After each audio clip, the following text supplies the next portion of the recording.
বিশ্ব নবীকে আল্লাহ যেদিন নবুয়ত দান করেন, জিবরাইল এসে তিনবার তাকে বলেছিলেন ইকরা ইকরা ইকরা।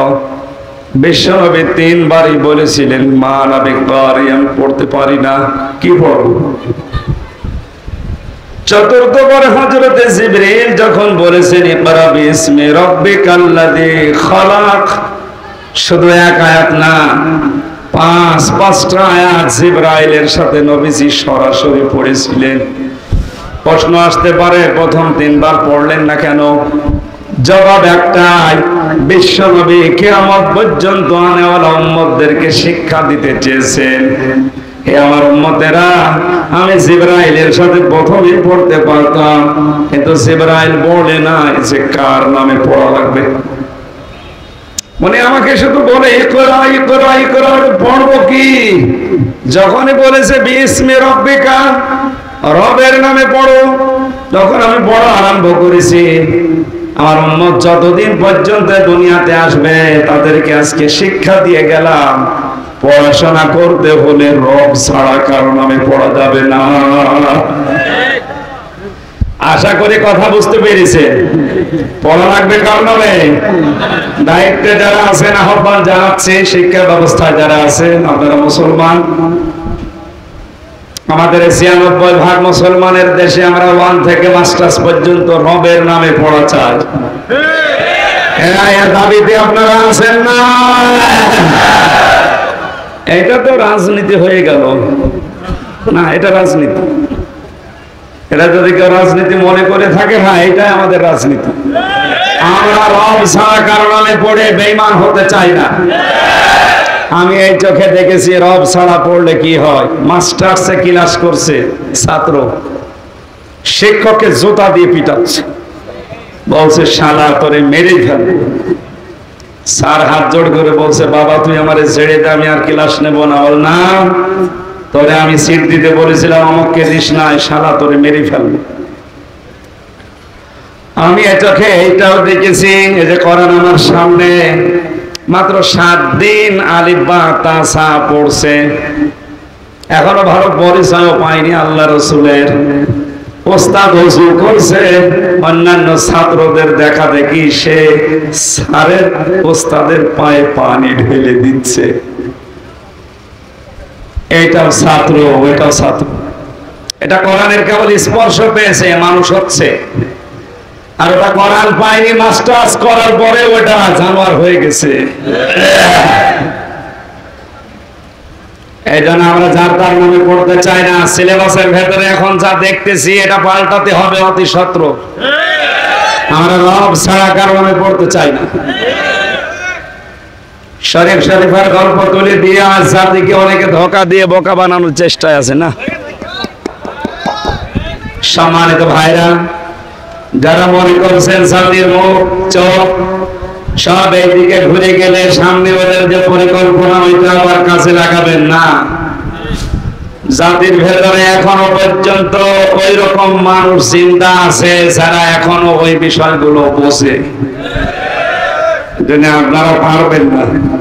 আমরা সাথে মাতাল হলো তাহলে ঠিক আছে। কি আপনারা মনে করছেন তাহেরি ভাই আর শাহেখ আহমদুল্লাহ যা শুরু করেছে এই নিয়ে জাতি ব্যস্ত থাক? আরে ভাই ওটা নিয়ে যাই ব্যস্ত থাক, আমরা জাতে মাতাল তাই কি তাহলে ঠিক আছে না? কিছু করে দেখেন তো, তখন আর তাহেরি আহমদুল্লাহ আমির হামজা আলাদা নাই, সব এক হয়ে যাবে ইনশাআল্লাহ। আমরা পড়তে চাই কার নামে? এই জন্য রবের নামে পড়তে হলে কোরআন বুঝতে হবে আমাদেরকে। আমি 3টা বছর ছিলাম আটকা জীবনে, জেলখানায়, আবদ্ধ জীবনে। আমাদের যেহেতু রেখেছিল কষ্ট দিয়ে, জেলখানায় রেখেছিল ফাঁসির কন্ডেম সেলের ভেতরে, 24 ঘন্টা তালাবদ্ধ রেখে দিত। অথচ আমার যে মামলা, অত মূল্য চুরির মামলাও না, মূল্য চুরি করলেও মানুষকে ওইভাবে রাখে না। কে কোথায় সংসদ ভাঙতে গেছে, আমার ওয়াজ শুনে নাকি উদ্বুদ্ধ হয়েছে। আমি রিমান্ডে 10 দিন বলছিলাম, স্যার আমার একটু দেখান তো যে কোন ওয়াজ শুনেও পাগল উদ্বুদ্ধ হইলো দেখি। আমার নিজের ওয়াজ আমি নিজেই উদ্বুদ্ধ হই না, আর ও সেই সিরাজগঞ্জ থেকে উদ্বুদ্ধ হয়ে দরবারে নিয়ে এসেছে সংসদ ভেঙে ফেলবে। আর সংসদ দরবারে নিয়ে ভাঙা যায়? বলে না, ওই ওয়াজ শোনানো যাবে না, আপনার ওয়াজ শুনে ও কুইরিস। ঠিক আছে, এই আমার অপরাধ যে আমার ওয়াজ শুনে নাকি একজন উদ্বুদ্ধ হয়ে সিরাজগঞ্জ থেকে তরবারি নিয়ে এসেছে সংসদ ভেঙে ফেলবে। বলেন সুবহানাল্লাহ। শয়তান এগুলো শোনে আর হাসে। আল্লাহ, আমরা শয়তানি করব কোথায়? ফাঁসির কন্ডেম সেল তাদের জন্য যাদের ফাঁসির অর্ডার হয়ে গেছে, এদের আমার তো কোনো বিচারই শুরু হয়নি। তা আপনি আমার এভাবে রাখলেন, আমার অধিকারগুলো নষ্ট করলেন, যোগাযোগ বিচ্ছিন্ন করে দিলে, তাও 1-2 দিন 5 দিন না, 3 বছর একাধারে এদিকে 2.5 হাত এদিকে 3 হাত 24 ঘন্টা তালা মারি রাখলেন। আপনি একটু বিবেকে বাঁচলো না? কষ্ট হয়েছে আমার, কিন্তু লস হয়নি। আমি মাওলানা মামুনুল হক, মাওলানা শাকাত হোসেন রাজি সহ, আজকে খালিদ সাইফুল্লাহ ভাই ছিল আমার সাথে দুপুরবেলা, ওনাদের সাথে এই সময়গুলো পার করেছি ওখানে। আর যাই হোক, কোরআনে কারীম মানে আয়ত্ত করা যায়, কারণ বাইরের যোগাযোগ বিচ্ছিন্ন। তো আমি কোরআন সামনে নিয়ে আপনাদেরকে একটা বিষয়ে গ্যারান্টি দিতে পারি, 3 বার শুধু মাতৃভাষায় পড়াটা একবার শেষ করেন। আমার তো 75 বারের উপর হওয়ার কারণে আমার কাছে সহজ লাগে। আপনি 3 বার শেষ করবেন এবছর থেকে ওই বছর আসার আগ পর্যন্ত, দেখবেন আপনাকে দিয়ে কোনো ভণ্ড এই দেশে শিরিক বেদাত করাতে পারবে না। আমি আশা করতে পারি নরসিংদীর মানুষের কাছে আগামী বছর যদি এখানে আসে, যেন বলতে পারেন যে আমার একবার হলো পড়ার মাতৃভাষা শেষ হয়েছে। হ্যাঁ, পারবেন এটা? আপনাকে দিয়ে কেউ শিরিক বেদাত করাতে পারবে না। 3 নম্বরে শুধু এটা বুঝলে হবে না, যতটুকু বুঝেছেন ওর উপরে ততটুকু নিজের জীবন মেলানো লাগবে। আমি বসে বসে তেলাওয়াত করছি, ওয়ালা ইয়াহুব্বু আলা তুআমিল মিসকিন। হে নবী, ওই মানুষগুলো কিয়ামত বিশ্বাস করে না যারা মিসকিনদেরকে খাবার দেয় না, খাবার দেওয়ার জন্য উৎসাহ দেয় না। তেলাওয়াত করছি আমি সুর দিয়ে, প্রতিটি অক্ষরে আমার 10টা করে নেকি হচ্ছে। হঠাৎ এক ভিক্ষুক, এক মিসকিন এতিম এসে বলে, আমারে কিছু দেন, আমি আজ সারাদিন না খাওয়া। আমার উচিত ছিল কোরআন পড়া বন্ধ করে সমর্থ থাকলে তার খাবারের ব্যবস্থা করা। বলেন, এখন যদি বলি না আমার পড়া ডিস্টার্ব করে, ওরে আমি দেব না কিছু, আচ্ছা বলে বলুক গা, কিছুক্ষণ বলি চলে যাবে। আপনার কোরআনের পড়ার উপরে আমল হয়েছে, যা পড়লেন ওইটা জীবনে সেট করবে। 3 নাম্বার গেল। 4 নাম্বারে আপনাকে শুধু নিজেই মেনে নেবেন তা না, এটা যেন মানুষ মানতে পারে সেই ব্যবস্থা করে দেওয়া লাগবে। কথা বুঝতেছে? আজ এই দেশে আমরা যারা শুদ্ধ করে কোরআন অনেকে পড়ি, বোঝার চেষ্টায় আছি। অনেক মানুষ আমরা নিজেরা ব্যক্তিগত জীবন, পারিবারিক জীবন পর্যন্ত মেনে নেওয়ার চেষ্টা করছি, করিও। 4 নাম্বার, শুধু আমি একা না, আমি মানুষকে এটা মানাতে চাই, ব্যক্তি, পরিবার, সমাজ, রাষ্ট্রে একা যারাই আরম্ভ করে তখনই তারা জালেমদের টার্গেট হয়ে যায়। এই জন্য পরের শব্দ ফাস্তাজহারাহু, কোরআন যারা পড়ার পরে একে এজহার করার চেষ্টা করে। কি করে এজহার? মানে কত আলেম বসে আছে এখানে, দেখেন তো আমি 33টার উপরে শব্দের অর্থ পেয়েছি। এজহার মানে প্রকাশ করা, এজহার মানে স্পষ্ট করা, এজহার মানে দাঁড় করানো, এজহার মানে প্রতিষ্ঠা করা, এজহার মানে কায়েম করা, এজহার মানে বিজয় করা। যে ব্যক্তি কোরআন পড়ে আর কোরআনকে বিজয়ী করার জন্য চেষ্টা চালায়, এইটা অনেকের ভেতরে নেই। এই কথার অর্থ বুঝেন আপনি? শুধু পড়লে হবে না, বুঝলে হবে না, একে এজহার করার জন্য চেষ্টা চালাতে হবে। এখানে মাঝখানে ফা দিয়েছে, ফাস্তাজহারাহু, একে আপনি বিজয় করার চিন্তা করেন। তাহলে ফাহাল্লা হালালাহু ওয়া হারামা হারামাহু, এর হারামকে হারাম জেনে আপনি ছেড়ে দিতে পারবেন, হালালকে হালাল জানার পরে আঁকড়িয়ে ধরতে পারবেন। যে পরিবার সমাজ রাষ্ট্রে কোরআনে ঝাড় নেই, বিজয় নেই, সেখানে হালালকে হালাল জানার পরও মানা যায় না, এমন জায়গা বাংলাদেশে নেই। ইনি যে জায়গার শিক্ষক, সব যোগ্যতা আছে ওনার, তারপরও এই জায়গায় ঢুকতে হলে 10 লাখ টাকা আল্লাহর ওলিকে দেওয়া লাগবে। এরকম জায়গা কি শুধু ঈসা খালি ফাজিল মাদ্রাসা, নাকি সারা দেশের অবস্থায়? কেন? কারণ কোরআন দেশে বিজয় নেই। যদি বিজয় থাকতো ওনার ওই 10 লাখ টাকা দেওয়া লাগতো না। এই কথা বলে না কেন? হালালকে হালাল জানার পরেও উনি আঁকড়িয়ে ধরতে পারছে না, হারামকে হারাম জানার পরেও ছেড়ে দিতে পারছে না, বাধ্য হয়ে দেওয়া লাগছে। কথা বুঝতেছেন? এখানে এজহারের পরে আল্লাহর নবী এই দুইটা শব্দ দিয়েছে। সুতরাং দল মত নির্বিশেষে কোরআন যারা পড়েন, পড়লে 10টা নেকি হয়, এই নিয়ত করে পড়ে, মাস্ট বি হবে আপনার। আপনার জীবনের যেন টার্গেট থাকে কোরআনকে কি করে ইজহার করা যায়, এটা বিজয়ী থাকবে। কি থাকবে?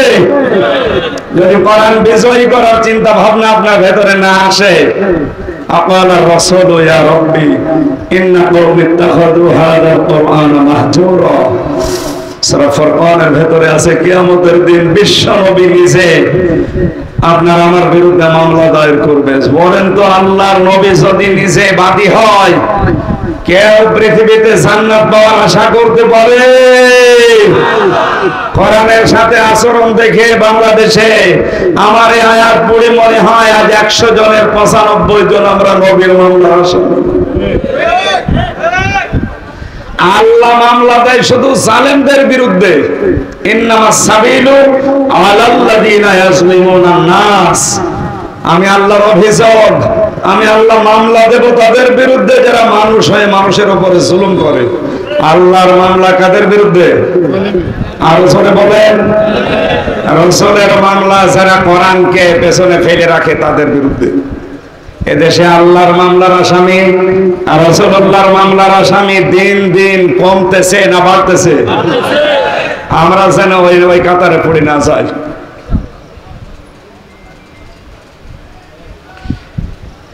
আমার ভাইরা,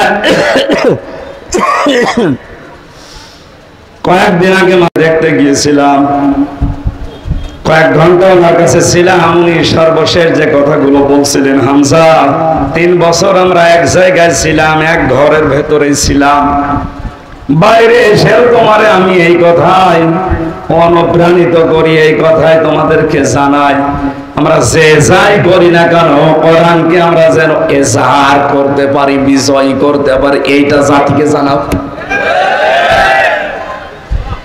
উনি যেটা মুহাদ্দিস, শাইখুল হাদিস, ফাস্তা সাহারাহু, এই শব্দটা আমাদের চাইতে উনি ভালো বুঝেছেন।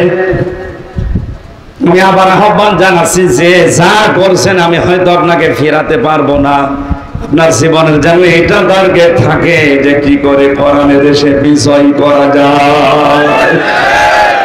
আপনি তাবলীগ করবেন না, আমার কোনো নিষেধ নেই। বাল্লিগ মা উনজিলা ইলাইকা মির রাব্বিক, আপনি তাবলীগ করেন, যেটা রব নাযিল করেছে তার এটা ফরজ, কিন্তু আপনার জীবনের যেন টার্গেট এটা থাকে, আনাকিমুদ্দিন, কি করে আল্লাহর দ্বীন এই জমিনে কায়েম হয়। কথা বলেন ঠিক কিনা? আপনি ইসলামী আন্দোলন করছেন, কোনো অসুবিধা নেই, করে যান, এই টার্গেট নিয়ে করবেন কি করে ফাস্তা জাহারাহু, ইসলামকে দেশে বিজয় করা যায়। আমার একটা স্বপ্ন পূরণ করো ওগো দয়াময়, তোমার পথে চলতে গিয়ে মরণ যেন হয় আমার, তোমার কথা বলতে গিয়ে না পাই যেন ভয়। আলহামদুলিল্লাহ, বাংলাদেশের ঐতিহ্যবাহী জেলা নরসিংদী পলাশ থানার অন্তর্গত তালতলী বাজার ব্যবসায়ী বৃন্দ এলাকার যুব সমাজের উদ্যোগে 6ষ্ঠ বাৎসরিক ঐতিহাসিক তাফসীরুল কোরআন মাহফিলের স্বনামধন্য সভাপতি জনাব মুজাহিদ হোসেন তুষার, মাননীয় মেয়র মহোদয়, ঘোড়াশাল পৌরসভা, সহসভাপতি জনাব মাওলানা নাসির রহমান, অধ্যাপক ইসাক আলী ফাজিল ডিগ্রি মাদ্রাসা, প্রধান অতিথি মাননীয় জাতীয় সংসদ সদস্য ডাক্তার আলহাজ আনোয়ারুল আশরাফ খান দিলীপ,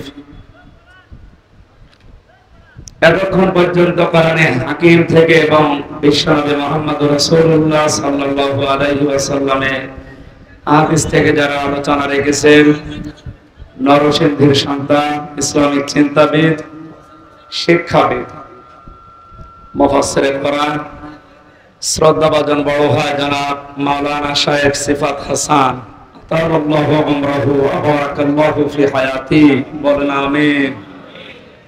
আলোচনা রেখেছেন মাওলানা ওসমান গনি, মাওলানা মাসুদ করিম, আমন্ত্রিত ওলামা হযরত। যত মানুষের নাম দেখতে পাচ্ছি, একটা একটা করে নাম বলে দোয়া করতে গেলে মেলা সময় লাগে। আমরা এই গরমে, আর এমনিতে আমার কণ্ঠ 8-9 দিন ধরে খুব কষ্ট হচ্ছে বসে যাওয়ার কারণে। ডাক্তারের কাছে গেলে বলে কথা বলবেন না, কথা না বলে কিভাবে চলবো? আমার কাজই কথা বলা। কথা বলবেন খুব হিসাব নিকাশ করে, বেশি কথা বলবেন না। না, এইটা বলে যে বেশি কথা বলবেন, একেবারে কথা বন্ধ করে তো থাকতে পারবেন না। খালাকাল ইনসান আল্লামাহুল বায়ান।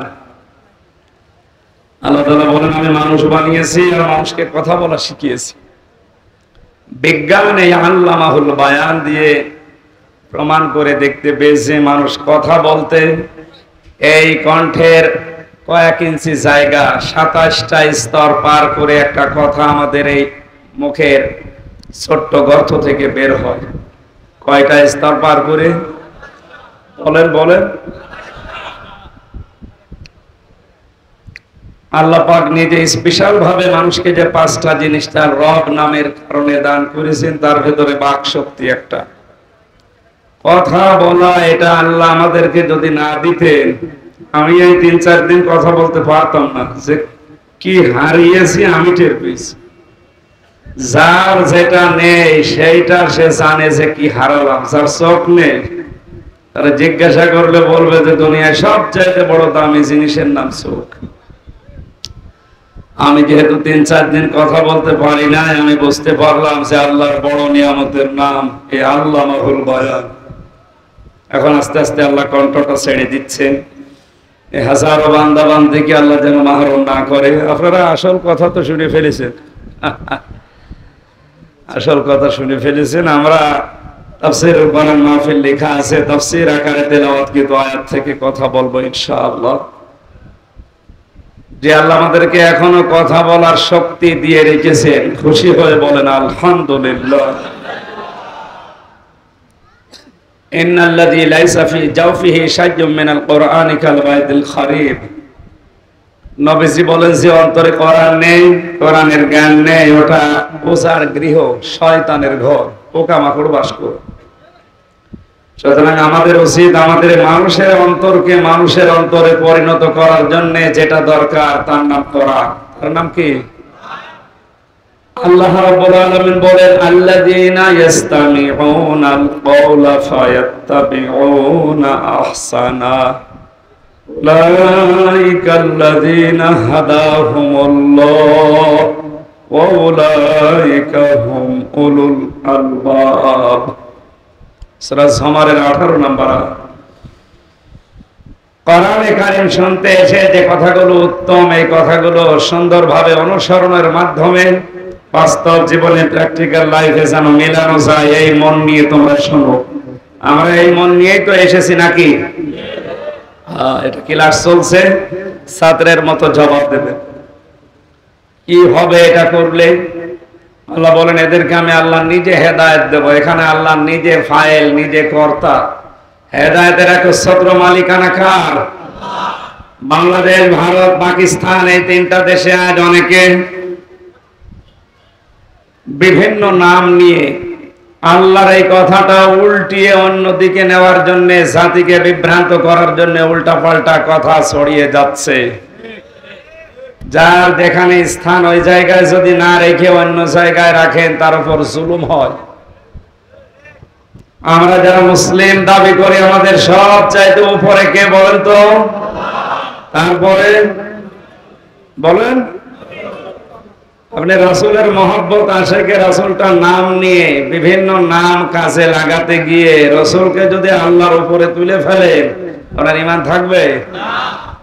আমি নিচে নাই নামলাম, যেহেতু জ্ঞানী মানুষ আপনারা বিভ্রান্ত হবেন না। হেদায়েতের একচ্ছত্র মালিকানা কোন খাজার হাতে নেই, রাসূলুল্লাহর হাতে নেই। কার হাতে? উলাইকাল্লাযীনা হাদাহুমুল্লাহ, আল্লাহ নিজে হেদায়েত দান করেন। কারো হাতে এটা আল্লাহ দেন। হযরত আবু হুরায়রা একদিন আনন্দে লাফাচ্ছিল। সাহাবায়ে কেরাম ডাক দিয়ে বললেন, এত আনন্দ করো কেন? তিনি বলেন, আমি এই মাত্র সূরা কাসাসের 56 নম্বর আয়াতটা শুনে আসলাম। আল্লাহ রাব্বুল আলামিন জানিয়েছেন, হে নবী, আপনি যাকে ভালোবাসেন তাকে হেদায়েত দিতে পারেন না। আমি আল্লাহ যাকে পছন্দ করি, যাকে ভালোবাসি, তাকে হেদায়েতের এই মহান নিয়ামত দিয়ে ধন্য করি। আমি আনন্দ করি এই কারণে, এটা যদি রাসূলুল্লাহর হাতে আল্লাহ ছেড়ে দিতেন আমি আবু হুরায়রা পর্যন্ত আসতো না। তার নিজের মা বাবা, আত্মীয় স্বজন, চাচা ভাতিজা এগুলো দেখে দেখে নবী হেদায়েত দিয়ে জান্নাতে নিয়ে চলে যেতেন। আমরা যেহেতু তারা নিজের আত্মীয় না, অনেক দূরের মানুষ, আমাদের পর্যন্ত আসতো না। আল্লাহ নিজের হাতে এই মহান নিয়ামতটা রেখে দিয়েছেন, এই জন্য আমি আনন্দিত। বলেন সুবহানাল্লাহ। তাই ইসলাম বুঝতো কি করে আর আমরা কোন ধাঁচে বুঝতেছি আল্লাহ ভালো জানে। এজন্য আবার বলছি, হেদায়েতের একচ্ছত্র মালিকানা কার হাতে? কারো হাতে নেই, এটা শুধু আল্লাহ নিজের হাতে রেখে দিয়েছেন। উলাইকা হুম উলুল আলবাব, বুদ্ধিমান ছাড়া, এখানে আল্লাহ বুদ্ধিমান ছাড়া, জ্ঞানী ছাড়া তাদের কিছু কোয়ালিটি আয়াতের পরবর্তীতে দিয়েছে। আমাদের উচিত হচ্ছে আমাদের এই মানুষের অন্তরকে কোরআনে কারীম ধারণ করার মাধ্যমে প্র্যাকটিক্যাল লাইফে আমল করে আমরা যেন আমাদের অন্তরকে মানুষের অন্তরে রূপান্তরিত করতে পারি। বলেন আমিন। বিশ্বনবীর একটা হাদিসের কিছু গুরুত্বপূর্ণ শব্দ শোনালাম। মান ক্বারাআল কুরআনা ফাস্তাযহারহু, নবীজি বলেন যে ব্যক্তি কোরআন পড়ে, এই যে অনুষ্ঠানটা, এই সম্পর্ক কিসের সাথে? বলেন বলেন। ক্বারাআ এই শব্দটা এখানে সরাসরি আছে। মান ক্বারাআল কুরআনা, কোরআনে কারীমের ভেতরে কোরআন পড়ো, এ ব্যাপারে আমি তিনটা শব্দ পেয়েছি। ক্বারাআ, রাতালা, তালাওয়া। এখানে আলেম বসে আছে অনেক, জিজ্ঞাসা করবে অভিধান বেত্তা যারা এই তিনটা শব্দের শাব্দিক অর্থ, পারিভাষিক অর্থ, আবিধানিক অর্থ যাই বলেন, সবগুলোর বিষয়ে আমি চারটা বিষয় পাই। ডক্টর জাকির নায়েকের নাম শুনলে অনেকের বা চুলকায়, তো এই লোকটার অনেকগুলো লেকচার আছে। এই যে ক্বারাআ শব্দের উনি ব্যাখ্যা করতে গিয়ে, কেউ যদি কোনো বিষয় পড়তে চায়, উনি সুন্দর একটা মাধ্যম সূরা বাকারার 121 নম্বর আয়াত থেকে তাফসীর আকারে তিনি তুলে ধরেছিলেন। আল্লাযীনা আতাইনাহুমুল কিতাবা ইয়াতলুনাহু হাক্কা তিলাওয়াতি, আল্লাহ তাআলা বলেন, আমি যাদেরকে কোরআন দিয়েছি, কিতাব দিয়েছি, তারা এর হক আদায় করে তেলাওয়াত করে। কি করে? বলেন বলেন। হক আদায় করার ব্যাপারে তিনি চারটা শর্ত লাগিয়েছেন। এক নম্বরে, যদি আপনি কোরআন পড়তে চান, হক আদায় করে শুদ্ধ করে পড়া লাগবে। কাবা শরীফে পর্যন্ত, আমি এই রমজান মাসে কাবায় ছিলাম, আমার সাথে অনেকগুলো মানুষ ছিল বাংলাদেশ থেকে, 60 বছর, 65, 70 বছর বয়সেদের। হোটেলে যাওয়ার পরে এক ঘরের ভেতরে আমাদের যাদের দিয়েছে, বললাম, দাদা একটু কোরআন শরীফ পড়ে। আমি তো নামাজ পড়ব, নামাজ ভেঙে দেয় 19টা কারণে। তার ভেতরে প্রথমেই কোরআন যদি কেউ অশুদ্ধ পড়ে, ওর নামাজ কি হয়? কি দিয়ে নামাজ পড়বেন আপনি একটু ওইটা শোনান। ওনারা যেভাবে কোরআন শরীফ শুনিয়েছে মনে হচ্ছে নতুন জিবরাইল ওনাদের কাছে দিয়েছে। এইভাবে তো আমি কোরআন শরীফ পড়ি নাই বা পাইও নাই, কোথা থেকে পেলেন? বাংলা দেখে দেখে মুখস্থ করেছিলাম। আল্লাহর নির্দেশ ফরজ, থেমে থেমে স্পষ্ট ভাবে তারতিলের সাথে আপনাকে পড়া লাগবে। দুঃখজনক হলো সত্য, ৯৬% মুসলমানের এই দেশে ১০০ জনের ৯৫ জন আমরা শুদ্ধ করে কোরআন শরীফ পড়তে পারি না। এই রিপোর্ট কি ভালো রিপোর্ট? আমাদের জন্য ভালো। আশা করছি মুসলিম এই নামটা ঠিক রাখার জন্য আজরাইল যতদিন না আসে কোরআন আমি শুদ্ধ করে না পড়ে মরব না, এই সিদ্ধান্ত এখন থেকেই নিয়ে যাবেন। যদি নিয়ে আপনি নাও শিখতে পারেন, যদি চেষ্টায় থাকেন, কিয়ামতে যখন উঠবেন তখন তালবে ইলম হয়ে উঠবেন। আর তালেবে ইলমদের কোনো হিসাব নেই, বিচার নেই, বিনা হিসাবে বিনা বিচারে জান্নাতি।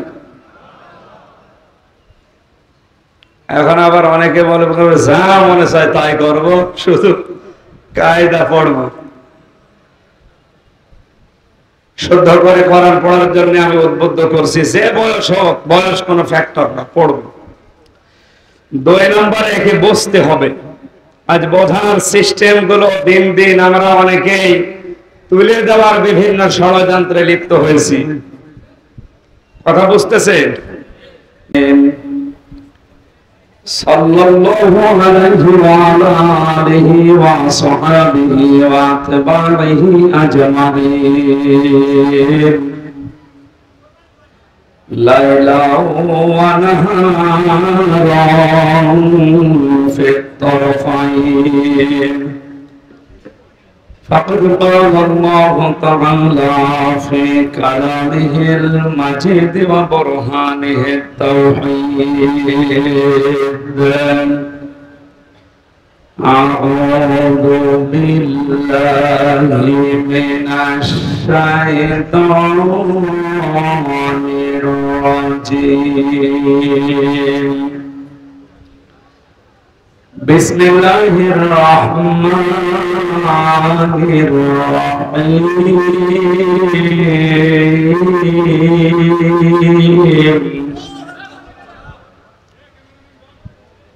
إلا المصلين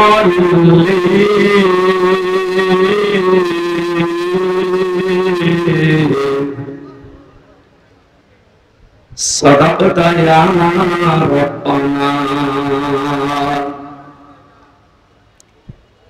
عن أبي هريرة رضي الله تعالى عنه قال: قال النبي صلى الله عليه وسلم: من قرأ القرآن فاستظهره فحل حلاله وحرم حرامه أدخله الله الجنة وشفعه في 10 من أهل بيته كلهم قد وجبت لهم النار. رواه ابن ماجه. وقال تعالى في شأن رسوله: وما زادهم إلا إيمانا وتسليما. اللهم صل على محمد وعلى آل محمد كما صليت على إبراهيم وعلى آل إبراهيم إنك حميد مجيد. اللهم بارك على محمد وعلى آل محمد كما باركت